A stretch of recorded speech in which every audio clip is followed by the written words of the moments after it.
사도신경 강해 44번째 시간입니다. 지금 우리는 사도신경의 마지막 두 번째 신앙 고백, 몸이 다시 사는 것을 믿습니다. 이 부분을 살펴보고 있습니다. 몸이 다시 사는 것, 왜 몸이 다시 사는 것, 이것이 하나님의 구원에 꼭 있어야 되는 내용인가? 이유는 우리가 죄의 대가로서 죽음의 심판을 당하게 되었습니다. 죽었습니다. 그리고 하나님은 새 몸, 즉 죄의 영향을 받지 아니하며 죄의 값으로부터 자유한 몸으로 일으키셔서 당신이 창조한 하나님의 형상으로서의 인간의 모습으로 온전히 회복되어 하나님의 창조의 목적인 하나님과 교제를 나눌 수 있도록 그런 사람으로 회복을 시키겠다 하셨습니다. 이것이 복음입니다. 죄로 인해서 우리는 죽었습니다. 이런 우리를 하나님은 창조의 목적대로 우리를 새로운 몸으로 일으키십니다. 이게 부활이죠. 이 복음이 구약에서부터 약속되어졌고 신약에서 확인되어졌고 그리고 예수님께서 친히 부활하심으로 말미암아 이것을 보증하셨습니다.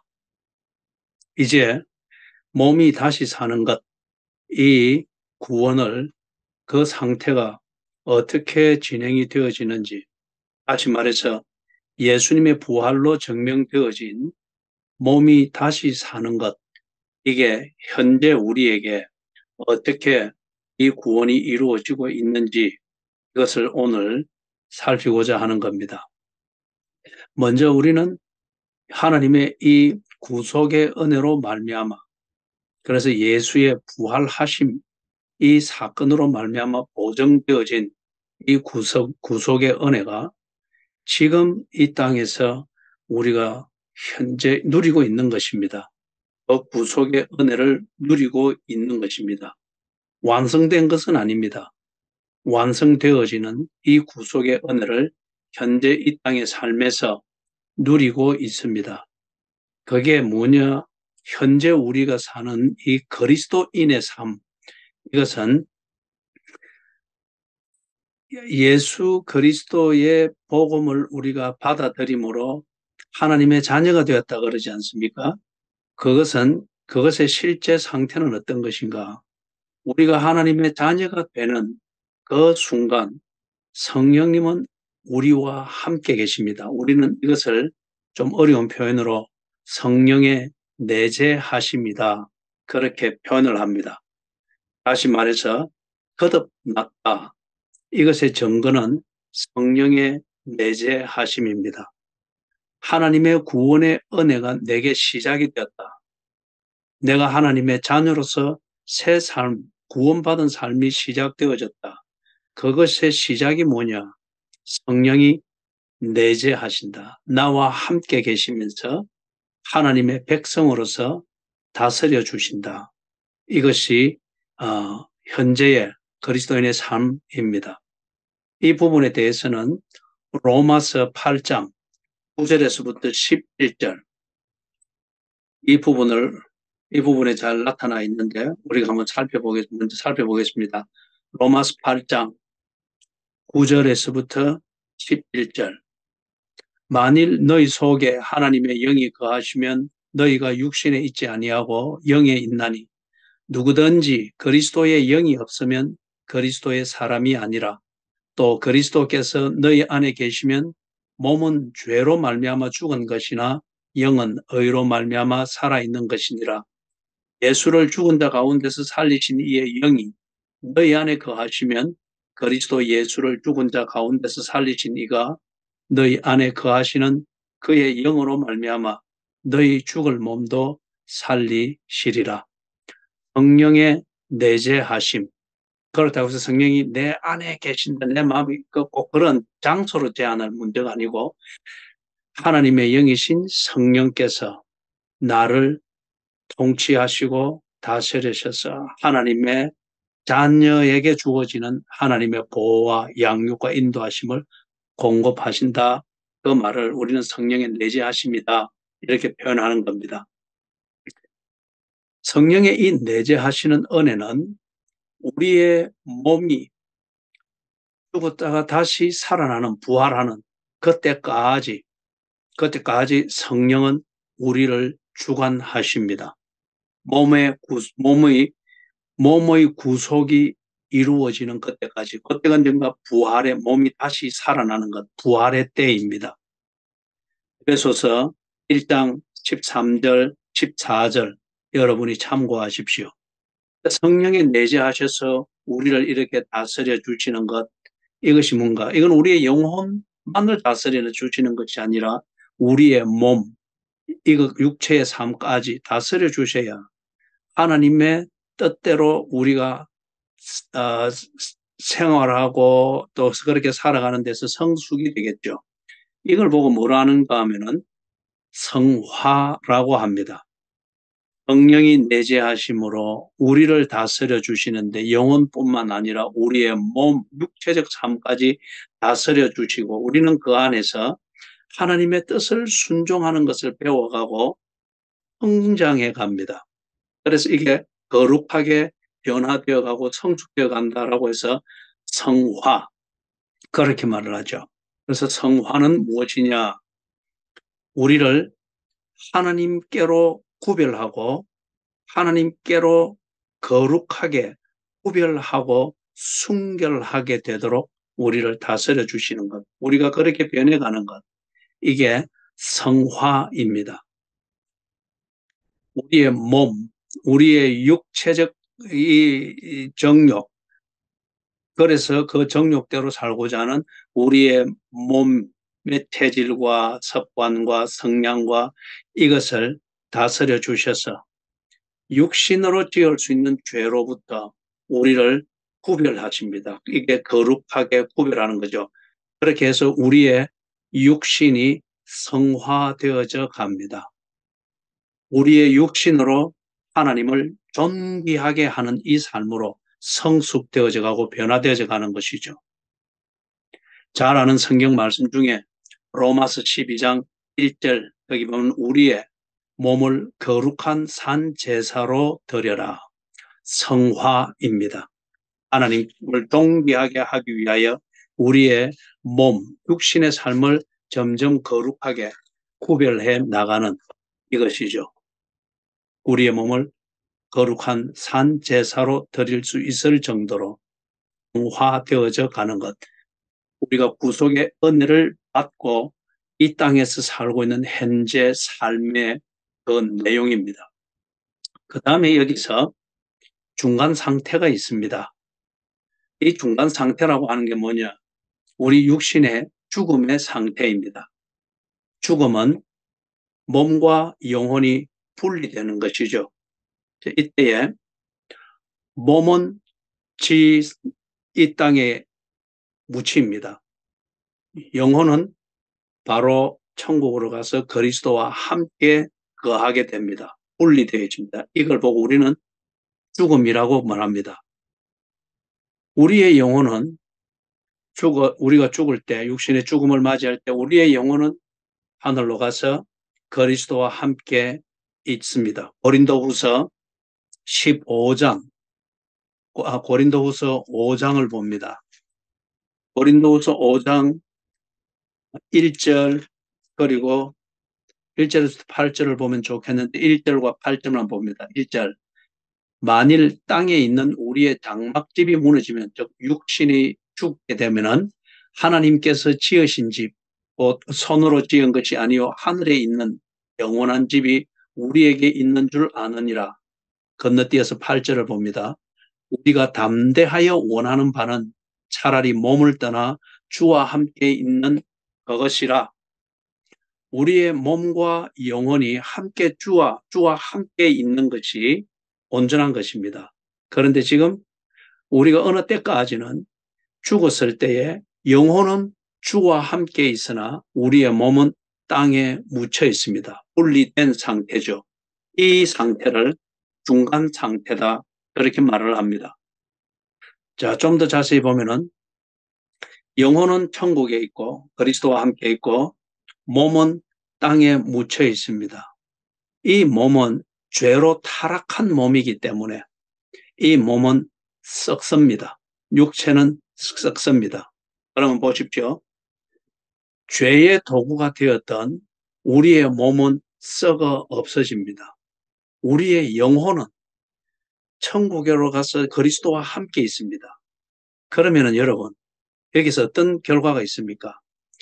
죄가 우리에게 들어와서 영향을 미치고 조정을 하고 컨트롤을 할 수 있는 그 근거가 없어져 버렸습니다.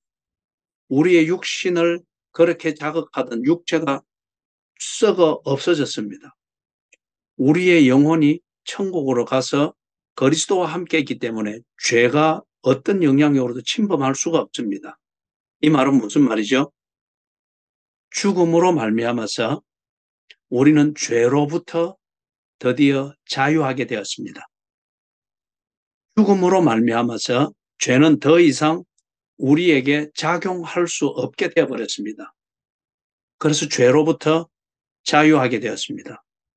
로마서 6장 2절에서부터 11절을 여러분이 참고하십시오. 그래서 이 죽음이 죄로 말미암아 하나님의 형벌로서 우리에게 들어왔으나 하나님은 그 형벌, 죄에 대한 심판을 통하여서 우리를 죄로부터 자유케 하여서 하나님과 함께 있을 수 있는 온전한 상태를 만드는 준비를 하셨습니다. 하나님의 큰 섭리를 여기서 보게 됩니다. 몸이 영혼과 분리되어 있으나 몸은 여전히 나의 존재의 일부입니다. 다른 말로 말해서 몸이 없으면 나라는 이 존재는 온전할 수가 없습니다. 몸이 없는 내가 천국에서 온전히 존재하는 것이 아니라는 겁니다. 천국에 나라는 존재가 들어갈 때는 나의 영혼뿐만 아니라 그 영혼이 함께 있어야 될 나의 몸이 거기에 함께 있게 된다는 겁니다. 그런데 지금 이게 분리되어 있죠. 함께 되어질 그 날을 기다리면서 분리되어 있으면서 죄의 영향을 죄의 작용으로부터 완전히 자유게 되어지는 이 과정을 겪습니다. 여기에 이걸 보고 우리는 중간 상태라고 그렇게 말합니다. 이때에 천주교 교리에서 말하듯이 이게 때 우리가 우리의 영혼이 연옥에 가서 기다리고 있고 그러다가 뭐 좋은 일을 하고 하면 이게 천국으로 이런 것은 성경에 없습니다. 그것은 추측과 바램으로 지어낸 종교적인 교리에 지나지 않습니다.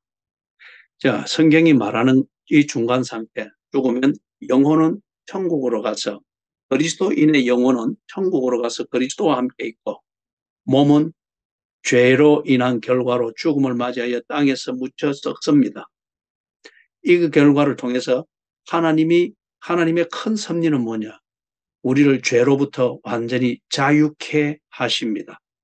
자유케 하십니다. 죄가 더 이상 우리에게 어떤 영향도 미칠 수 없는 그게 되죠. 그때 이 몸이 내장이 되어 있던 아니면 화장을 해서 가루가 되든 아니면 실종이 되어지던 어떤 사고를 만나서 형체를 찾을 수 없을 정도로 흩어져 있던 나의 몸은 이 땅에 있습니다. 하나님은 나라는 존재를 지을 때에 뭔가 다 보이는 형태를 가지고 지은 게 아니죠.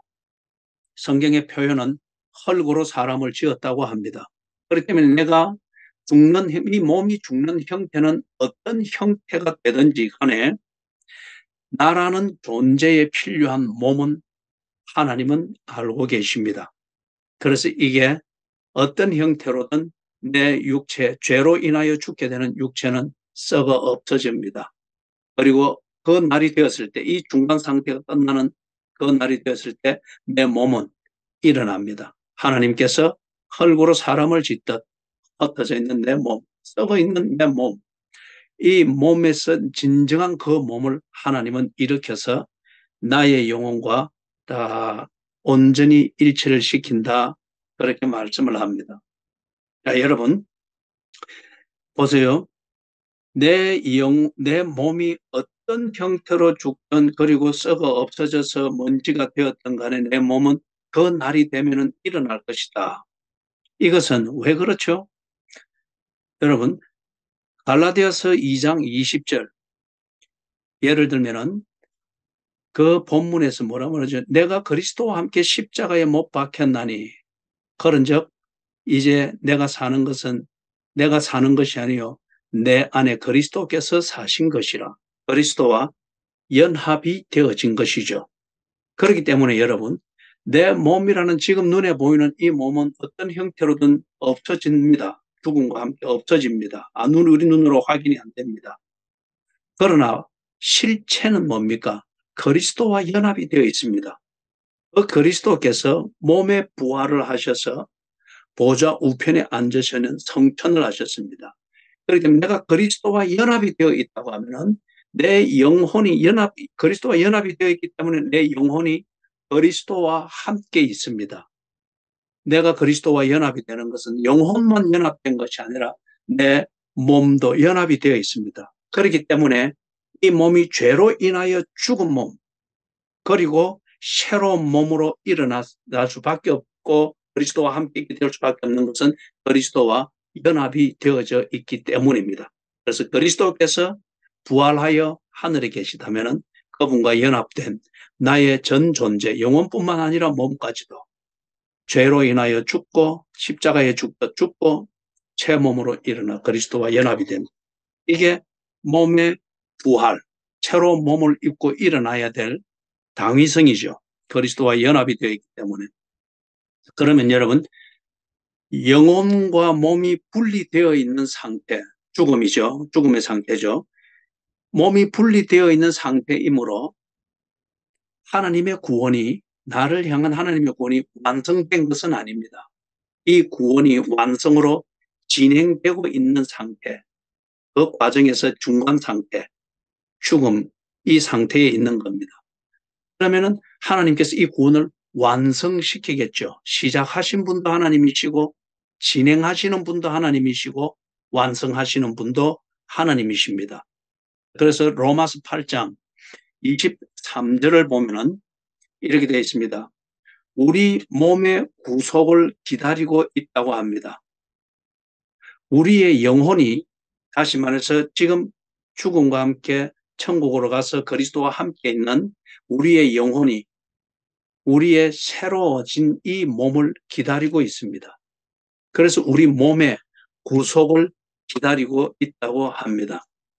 사랑하는 여러분, 이게 뭐냐? 구원의 완성을 위하여서 우리의 영혼이 새로워진 몸을 입고 몸의 부활을 하여 성천하신 그리스도와 같이 그렇게 그분과 함께 있으면서 교제가 되는 이게 구속의 완성입니다.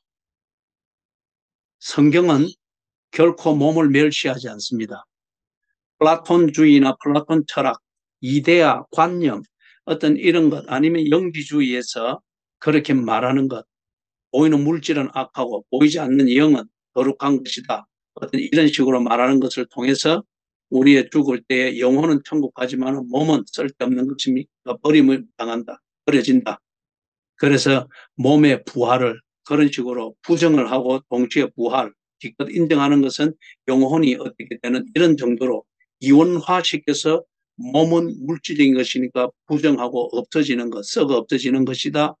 그래서 살아 생전에 우리가 이렇게 생활할 때도 육신적인 삶의 가치를 무시하고 이렇게 하는데 그런 데서 절대 속아서는 안 됩니다. 성경은 우리의 몸을 멸시하지 않습니다. 하나님이 지으신 몸이지 않습니까? 그리고 이 몸이 없이는 우리의 존재로서의 영혼, 이것만으로 온전할 수가 없습니다. 이게 성경의 창조의 그 인간의 몸의 구조죠. 인간의 구조, 존재의 구조죠. 몸이 없는 영혼의 상태를 구원의 완성으로 말하지 않습니다. 오히려 영화로운 영혼, 다시 말해서 우리의 영혼은 그리스도인의 영혼은 우리가 죽을 때에 영광 가운데 하늘로 올리워져서 그리스도와 함께 있다고 합니다. 영광 가운데 있는 영혼, 즉 영화로운 우리의 영혼, 이것에 합당한 몸, 이거는 죄에 물들어 있는 우리의 몸으로는 이 영혼을 담을 수 없습니다. 그렇기 때문에 죄에 물들어 있는 우리의 영혼, 몸은 죽는 겁니다. 썩어 없어지는 겁니다.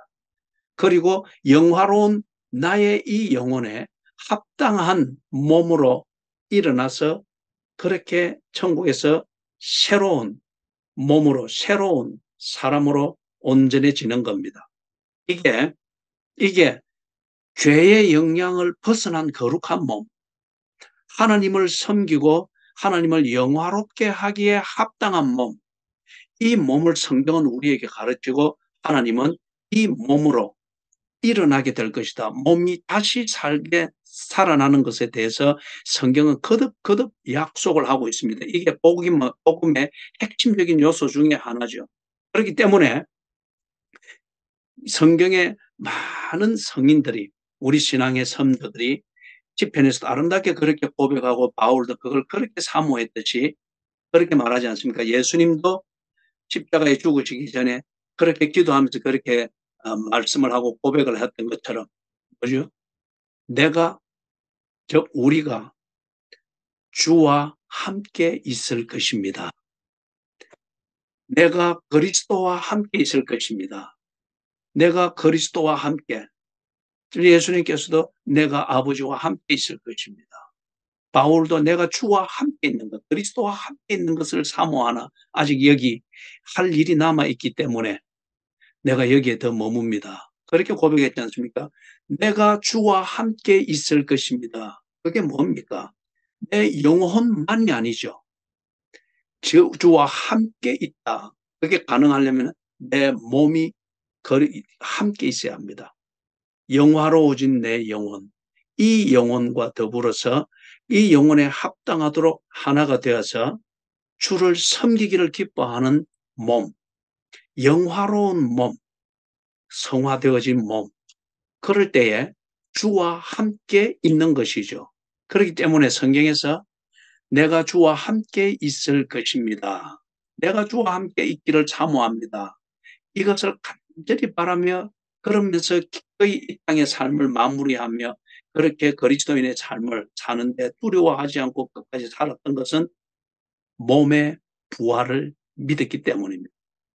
몸이 다시 사는 것을 그들은 분명히 성령의 내재하시는 이 은혜 가운데 확정하고 죽음도 흔들어 놓을 수 없는 믿음 위에 서서 그들의 삶을 딱 했던 거죠. 그렇기 때문에 성경은 몸을 절대 멸시하지 않습니다. 눈에 보이는 육체를 절대 무시하거나 그 존재를 죽음과 함께 없애야 되는 것으로 여기지 않습니다. 새로워진 몸이 될 것을 성경은 우리에게 분명히 가르치고 있습니다. 자, 그런 다음에 이 구원이 완성이 되어집니다. 이걸 보고 우리는 새 생명이라고 그렇게 하죠. 자, 우리의 현재의 삶에서 하나님의 구원이 내게 임했을 때에 성령이 내재하심으로 하나님의 백성으로서의 통치를 받고 성화되어져 갑니다. 그러면서 어느 때가 돼서 우리의 육체가 죽습니다. 영혼은 천국에, 육체는 땅에 묻혀서 썩습니다. 그리고 새로워지는 그 때를 기다립니다. 중간 상태죠. 그리고 우리의 몸이 일어납니다. 그 때가 돼서 일어나서 영화로운 내 영혼과 함께 합당한 몸이 되어 새로운 몸으로 딱 합해져서 나의 존재가 온전해집니다. 그리스도와 주와 함께 있는 몸, 있는 존재로서 딱 일어납니다. 이게 뭐냐? 새 생명입니다. 구속의 완성된 상태입니다. 자, 사랑하는 여러분, 여기서 이제 볼 때 부활함으로 말미암아 새로운 몸으로 일어납니다. 수련과 마음 비우기 뭐 어떤 그런 뭐 종교적 수련이든 도덕적 수련이든 이것으로 새로워질 수는 없습니다. 처음에 우리가 보았던 것처럼 죄 용서에 대해서 할 때 했던 것처럼 죄로 물들어 있는 우리의 몸이기 때문에 이 몸으로 무엇을 하든 그 몸이 그 몸입니다. 바뀔 수 있는 것은 죽고 썩어져 없어지고 새로운 몸으로 일어나는 겁니다. 몸이 다시 사는 겁니다.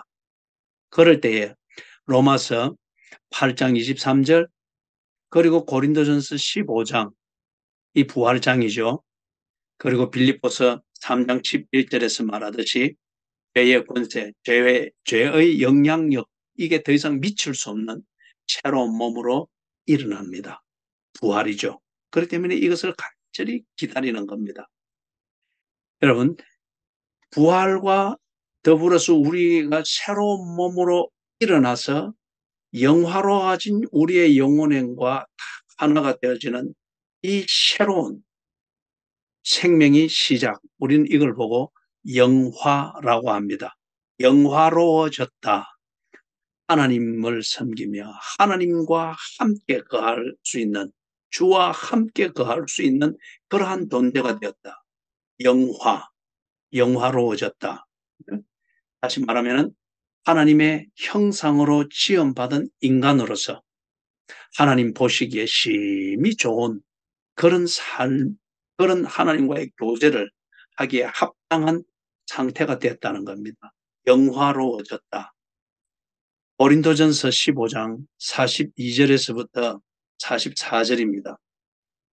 고린도전서 15장 42절에서부터 44절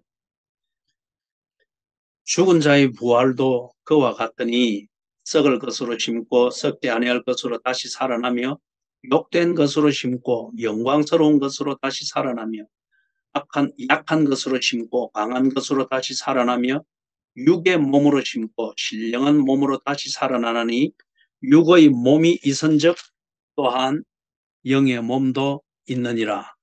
요약하면 이렇습니다. 현재의 몸과 영화로워진 이 몸, 이 차이를 보여주는 겁니다. 현재의 몸은 썩어질 것입니다. 부활과 함께 부활을 통해서 새로워진 이 몸은 썩지 아니할 몸입니다. 현재의 몸은 욕된 것입니다. 부정한 것입니다. 그러나 새로워진 이 몸은 영광스러운 것입니다. 영광 가운데 있는 몸입니다. 지금 있는 이 몸은, 육체는 약한 것입니다. 부활과 함께 새로워진 몸은 권능을 입은 몸입니다. 지금 있는 이 몸은 육의 몸입니다. 다른 말로 말하면 자연의 법칙과 자연적 환경에 영향을 받으며 지배를 받는 그러한 몸입니다. 그러나 부활과 함께 새로워진 이 몸은 영적인 몸입니다. 신령한 몸입니다. 자연의 법칙이든 자연의 환경이든 어떤 이런 육적인 것에 더 이상 영향을 받지 아니하며 주와 함께 거하기에 합당한 이 몸으로 일어난다는 겁니다. 이런 게 있을까요? 있지요. 분명한 증거가 무엇입니까? 예수님이 부활하셨지 않습니까? 부활하신 예수님의 그 몸은 고린도전서 15장 41절에서 44절에 말하듯 딱 이러한 변화를 당신의 육체로 보여주셨습니다. 분명한 증거입니다. 완전한 인간, 완전한 몸, 완전하게 성화되어진 몸. 그래서 그 몸으로 성천하여 그대로 당신이 머물러 있어야 될 하나님의 보좌 우편까지 쭉 맞지 않습니까? 그리고 그 몸으로 지금 하늘에서 하나님과 더불어 계시며 우리를 통치하고 계시며 백성들을 기다리고 계십니다. 성화되어진 몸, 완전한 몸, 새로워진 몸, 영화로운 몸이죠. 여러분, 부활, 몸이 다시 사는 것, 이 부활과 함께 우리 그리스도인들은 하나님께서 원하시던 바로 그런 사람이 될 것입니다. 영혼만 그런 것이 아닙니다. 하나님이 우리를 창조할 때 영혼만 창조한 게 아니죠. 몸을 함께 창조하시고 그리고 그 사람을 보면서 하나님은 심히 기뻐하셨습니다. 그렇기 때문에 하나님이 원하시는 바로 그런 사람은 영혼과 몸이 영화로워져서 하나님과 교제가 되는 그러한 사람이죠. 우리가 부활과 함께 우리 몸이 다시 일어나는 그것과 함께 영화로운 영혼, 새로워진 이 몸이 하나가 되어 바로 그런 사람이 된다는 겁니다. 그래서 하나님 보시기에 힘이 좋은 사람, 창세기 1장 31절에 있는 것처럼 하나님 보시기에 힘이 좋은 사람, 그리고 요한계시록에 나오는 것처럼 새 하늘과 새 땅에 살기에 합당한 사람으로 그렇게 일어난다는 겁니다. 이게 사도신경 신앙 고백 내용 중에서 마지막 두 번째, 몸이 다시 사는 것을 믿사옵나이다. 이것은 필연적으로 일어날 수밖에 없는 하나님의 구속의 사역입니다. 당신의 구원을 완성시키기 위하여서 우리의 몸을 다시 일으키시는 것입니다. 여러분, 이걸 위해서 하나님은 우리의 죄를 심판하셨죠. 그리고 우리의 죄로 인하여 우리의 몸이 죽습니다. 그런데 죽음의 형벌만 있는 줄 알았는데 그것은 형벌 그 이상의 의미를 하나님은 가지고 계셨습니다. 죄가 다시는 영향을 미칠 수 없도록 죄의 종로로 닫은 우리의 몸을 죽여 없애버리시고 영혼은 하늘로 올려 죄가 더 이상 작용할 수 없도록 우리에게 작용할 수 없도록 그렇게 정리하시는 하나님의 구원의 은혜였습니다. 그리고 이것을 증명하시기 위하여서 예수께서 친히 죽으셨다가 그 몸으로 부활하셨습니다. 증거입니다. 그런 다음 하나님께서 우리를 바로 그 구원의 은혜를 우리에게 허락하셨죠. 그래서 이 땅에 살면서 구속의 은혜, 이것을 성령의 내재하심으로 하나님의 자녀의 생명을 살게 하시고 그리고 완전케 하기 위하여서 죽음으로 우리를 새롭게 만드시고 우리의 몸을 새롭게 만드시고 영혼을 분리하셔서 그리고 이 중간 상태가 무르익고 나면은 그날이 되었을 때 우리가 새로운 몸으로 일어나서 그리스도와 함께 있는 우리의 영혼과 결합이 되어져서 새 하늘과 새 땅에서 하나님과 교제하며 하나님이 원하시던 바로 그런 사람이 되어 하나님의 힘이 빠지는 사람으로 살 수 있도록 온전케 하신답니다. 이 완성을 몸이 다시 사는 것과 이것을 믿는 신앙 고백으로서 우리에게 보여주고 복음으로 들려주신 것입니다. 사랑하는 여러분, 하루하루 사는 것을 귀하게 살도록 하십시다. 그리고 우리의 죽음이라고 하는 것, 이것에 대한 여러 가지 관점에서 여러 가지 이론으로 죽음을 두렵게 만드는 이것에 속지 말고 하나님께서 섭리하시는 가운데 있는 죽음, 그리고 그 죽음을 통하여 우리를 새롭게 하셔서 새 하늘과 새 땅에 살게 하시는 이 구원을 완성하시는 하나님의 일, 구원의 은혜를 깊이 새겨서 하루하루 사는 시간을 귀하게 살도록 하십시다. 두려움에 쫓겨다니지 말고 목적을 향하여 전진하는 하나님의 자녀의 삶을 내도록 하십시다.